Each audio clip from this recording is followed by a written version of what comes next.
Hello friends, this is Govind.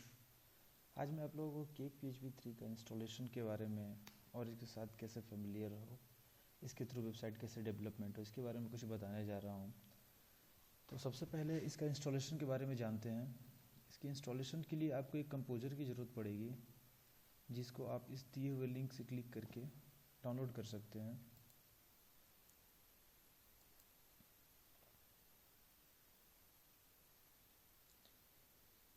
Window installer के लिए यहाँ पे लिंक दिया हुआ है, download and run composer setup EXE। या इस लिंक को क्लिक करके आप इस कंपोजर के EXE फाइल को डाउनलोड करके फिर आप अपनी मशीन पे इंस्टॉल करके फिर केक PHP का इंस्टॉलेशन कर सकते हैं। इसको आप ग्लोबली इंस्टॉल कर सकते हैं, दैट मीन्स जहाँ पे आपका विंडोज़ यहाँ पे आपका OS इंस्टॉल है उस जगह पे इंस्टॉल करके, अदरवाइज़ किसी ड्राइव के भी अंदर में आप इंस्टॉल करके फिर केक PHP को आप इंस्टॉल कर सकते हैं। अब मैंने कंपोजर को इंस्टॉल कर रखा है अपने C ड्राइव में, तो मुझे दोबारा इसकी ज़रूरत नहीं है इंस्टॉल करने की। और मैं अपने कमांड प्रॉम्प्ट को ओपन कर लेता हूँ।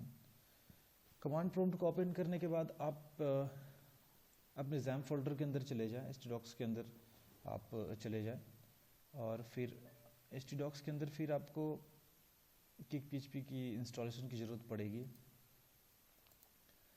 तो अगर आपका कंपोजर ग्लोबली इंस्टॉल है, दैट मीन्स कि जहाँ पे आपका विंडोज़ इंस्टॉल है, जहाँ पे आपका OS इंस्टॉल है, उस जगह पे अगर आपका कंपोजर इंस्टॉल है तो आप इस दिए हुए कमांड से इसको कॉपी कर ले और इस दिए हुए कमांड से आप केक PHP का इंस्टॉलेशन कर सकते हैं। तो मैं अपने htdocs के फोल्डर के अंदर, मैं अपने ज़रा htdocs के फोल्डर को ज़रा देख लूँ कि उसके अंदर अभी कुछ इंस्टॉल है या नहीं।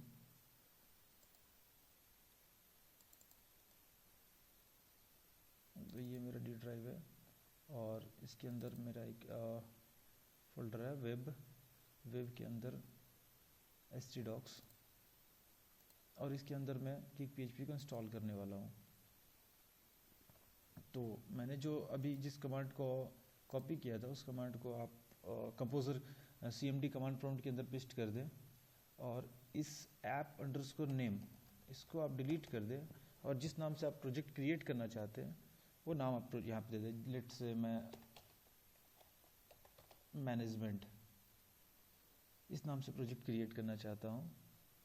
तो मैंने ये मैनेजमेंट अपना वेब फोल्डर का नाम मैंने दे दिया और जैसे आप इंटर करेंगे ये अपना केक PHP 3 का इंस्टॉलेशन स्टार्ट हो जाता है। यहाँ से आपका थोड़ी सी वेट करनी पड़ेगी हमें।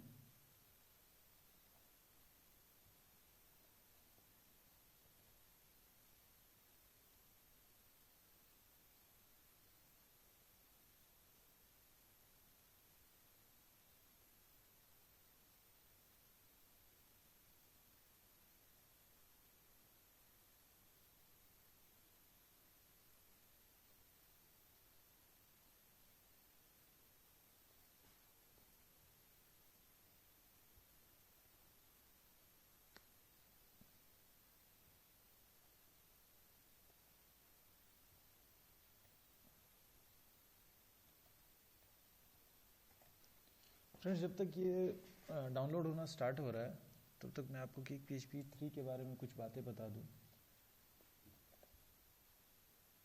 ये अभी सेट फोल्डर परमिशन, ये फोल्डर परमिशन पूछ रहा है कि ये राइटेबल होना चाहिए, नहीं तो मैंने येस कर दिया है।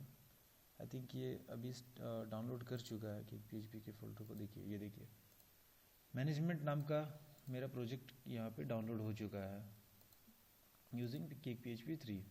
अब मैं इसके फोल्डर स्ट्रक्चर को ज़रा आपको बता दूं। ये हमारा बेस फोल्डर था मैनेजमेंट, इसके अंदर कन्फिग, SRC और वेब रूट, ये 3 फोल्डर आपको ध्यान में रखनी है और इस तीनों के साथ आपका काम होने वाला है यहाँ से स्टार्ट। कन्फिग के अंदर जैसे कुछ बातें मैं बता दूँ आपको कि कन्फिग के अंदर app.php, bootstrap.php, राउट्स, ये 3 पेज की ज़रूरत आपको पड़ेगी। राउट्स के अंदर में कुछ बातें मैं आपको बता दूं।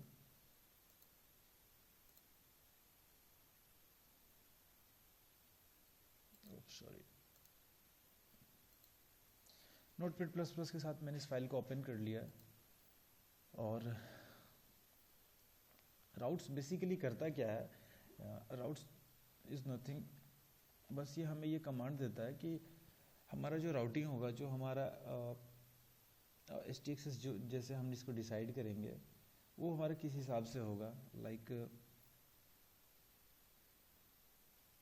राउट्स में ये बताया जा रहा है कि कनेक्ट राउट्स कनेक्ट, अगर बैकस्लैश आता है दैट मीन्स कि अगर आपकी URL में बैकस्लैश इसको दिखता है इन द लास्ट, तो इससे ये पेजेस कंट्रोलर के अंदर डिस्प्ले फंक्शन के अंदर एक पैरामीटर होम के साथ ये पास करता है।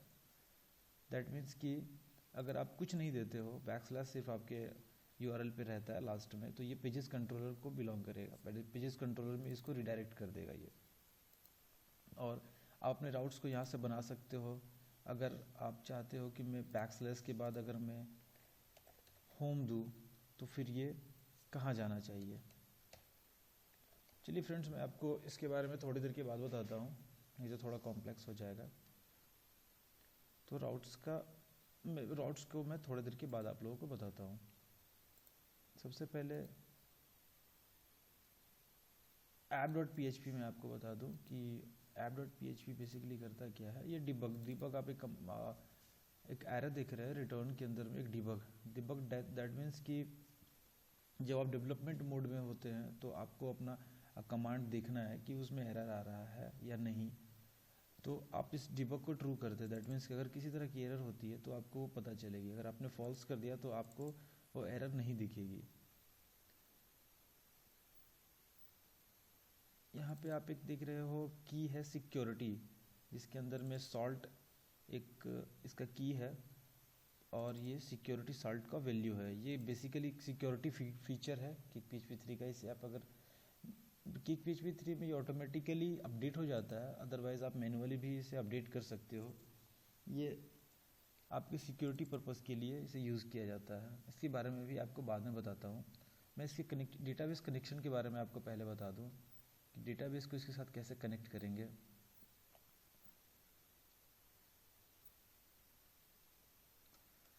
डेटाबेस के लिए यहाँ पे यूज़ किया गया है डेटा सोर्स डिफ़ॉल्ट। इसके अंदर में यूज़र नेम, पासवर्ड, डेटाबेस, ये 3 फील्ड को आपको रीराइट करना है। जैसे मैं इसको एक डेटाबेस के साथ कनेक्ट करने वाला हूँ। एक डेटाबेस मैंने अभी जस्ट बना के रखा हुआ मैनेजमेंट, और इसके अंदर एक टेबल है यूज़र्स। इसके कुछ रिलेशंस और इसका टेबल मैनेजमेंट कैसा होना चाहिए MySQL के साथ में, वो मैं आपको सबसे पहले बता दूं कि किक PHP के साथ जब भी डेटाबेस का कनेक्शन होगा और उस डेटाबेस में जितने भी टेबल्स होंगे वो सारे टेबल्स प्लूरल होंगे। आपको सिंगुलर एक भी टेबल का यहाँ पे यूज़ नहीं करना है। अगर आपके टेबल का जो भी आप नाम रखे वो प्लूरल हो, नेमिंग कन्वेंशन इसके लिए बहुत ज़्यादा ज़रूरी है। तो मैंने एक टेबल बनाया हुआ है यूज़र्स, आप यूज़र ना रखिए, यूज़र्स रखिए। यूज़र्स के अंदर में मैंने अभी 1 2 3 4 फील्ड 5 फील्ड रखे हुए हैं, ID, name, email, phone created.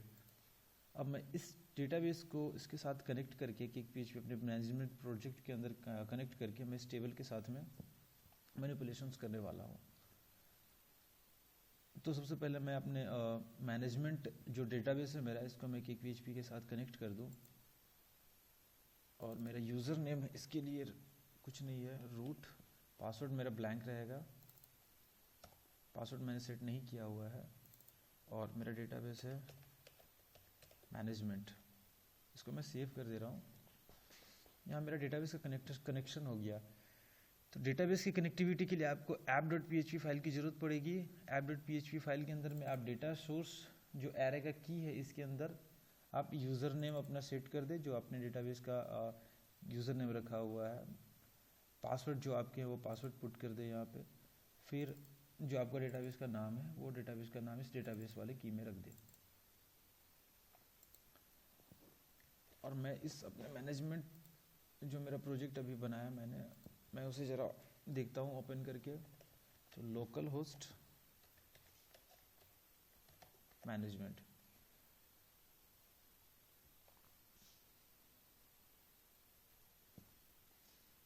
थोड़ी सी इंटरनेट स्लो है मेरी दोस्त। हाँ, तो ये मेरा केक पीएचपी का पूरा स्ट्रक्चर आ चुका है। अब मैं रेडी हूँ किसी भी तरह के वेबसाइट को डेवलप करने के लिए। यहाँ से अभी जो आप देख रहे हो फ्रेंड्स, ये एक टेम्पलेट है जो इसका इंडेक्स टेम्पलेट है, डिफ़ॉल्ट टेम्पलेट है। इसको आप चाहे तो एडिट कर सकते हैं जिस तरह का भी आपका रिक्वायरमेंट हो। बट एक प्रॉब्लम यहाँ पे मुझे दिख रहा है कि PHP is not connect to the database. मैं ज़रा देखता हूँ कि ये कनेक्शन क्यों नहीं हो पाया है। वो just because of spelling mistake database का कनेक्शन नहीं हो पाया था फ्रेंड्स। तो मैं ये चेक करता हूँ OOO होने की वजह से। और ये देखिए डेटाबेस से मेरा कनेक्शन स्टेबल हो गया। ये करेंटली आप जो ये टेम्पलेट देख रहे हैं ये डिफ़ॉल्ट टेम्पलेट है।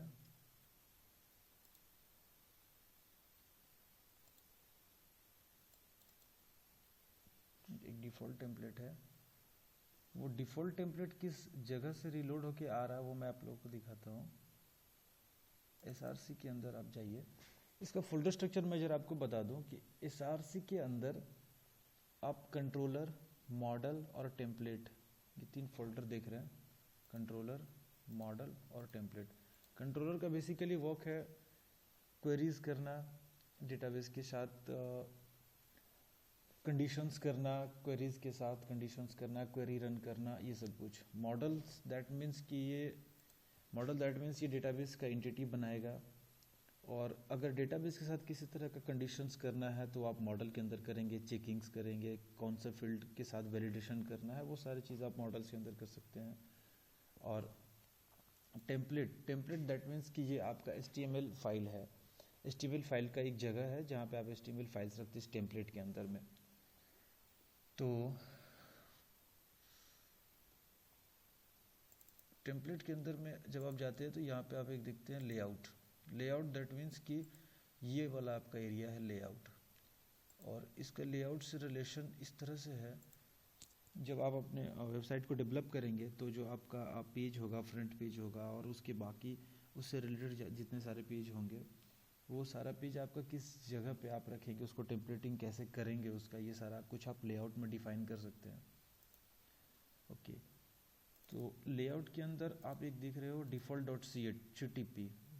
तो ये जो हमारा आ रहा है ये default.ctp से आ रहा है ये पेज। तो अगर मैं अपने default.ctp पेज को कुछ चेंजेस करता हूँ, अगर अब देखिए यहाँ पे मैं इस कमेंट लाइन को डिलीट कर देता हूँ, इसकी अभी कोई ज़रूरत नहीं है। तो यहाँ पे आप देख रहे हो HTML हेड, बॉडी, ये सारा HTML यहाँ पे डिफाइन किया हुआ है।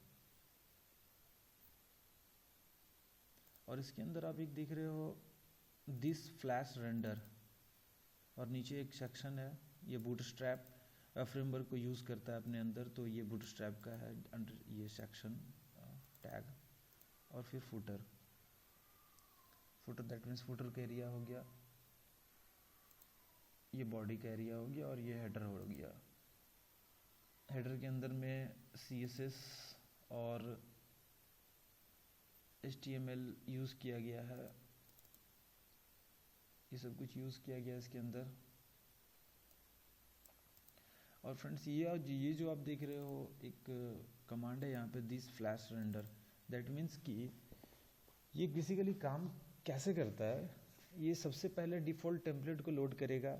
डिफ़ॉल्ट टेम्पलेट लोड होने के बाद इसको क्या कमांड दिया गया है, कौन सा पेज को रेंडर कराना है, इसको सबसे फर्स्ट उस पेज को ये यहाँ पे रेंडर करेगा इस जगह पे। तो मैं इससे पहले राउट्स के बारे में आप लोगों को बता रहा था। राउट्स को मैं ज़रा फिर से ओपन करता हूँ।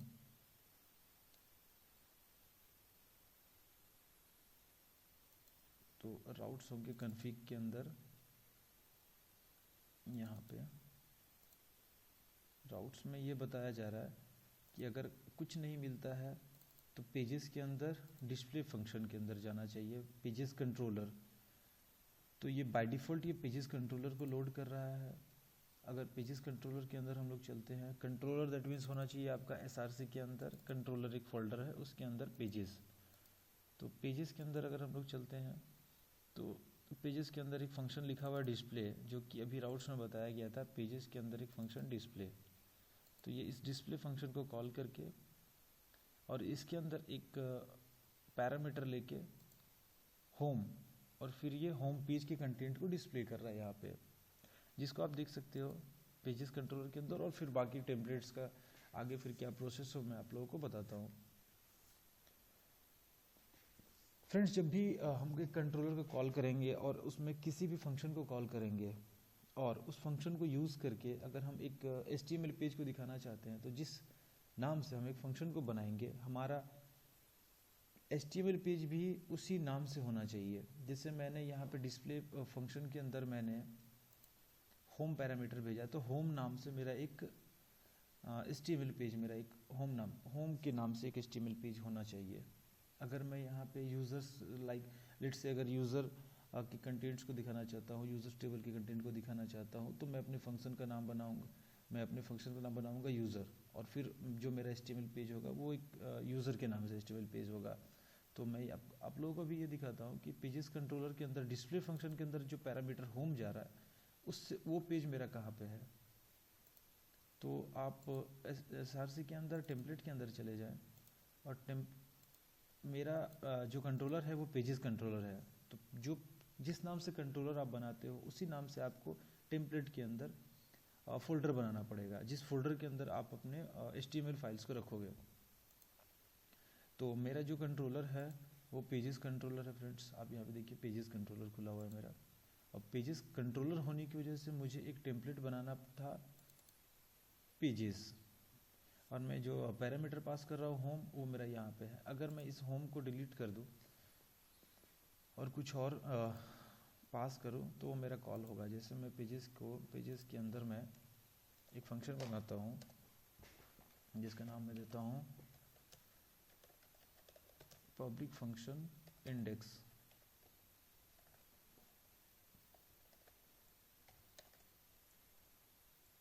तो फिर मुझे एक HTML फाइल की ज़रूरत पड़ेगी जो कि पेजेस टेम्पलेट के अंदर इंडेक्स की नाम से होनी चाहिए।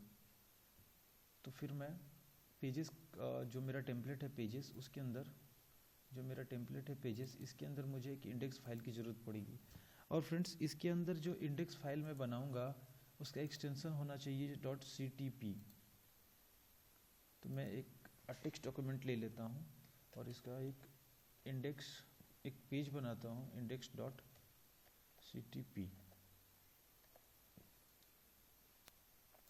और फिर मैं इस CTP पेज को ओपन कर लेता हूँ और यहाँ पे जस्ट एक कुछ सिंपल सा टेक्स्ट लिखता हूँ, this is index page, that's all. और फिर मैं आप लोगों को दिखाता हूँ कि ये इंडेक्स पेज हमारा कॉल कैसे होता है। तो इसके अंदर पेजेस कंट्रोलर पेजेस इंडेक्स, तो अभी ये मेरा इंडेक्स पेज को कॉल किया, और इंडेक्स पेज में मैंने जो लिखा था दिस इज इंडेक्स पेज, तो ये इस इंडेक्स पेज को के कंटेंट को डिस्प्ले कर रहा, और इससे प्रीवियस जो भी चीज़ था वो मेरा हट चुका, आप देख सकते हो।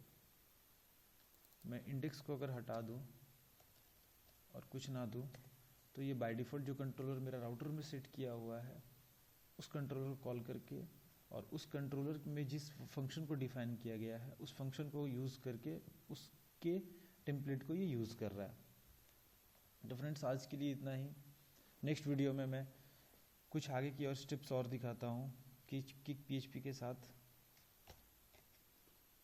कैसे काम करे, कैसे फेमिलियर हो इसके साथ। इसके आगे के ट्यूटोरियल में हम लोग डिस्कस करेंगे। Thanks for watching.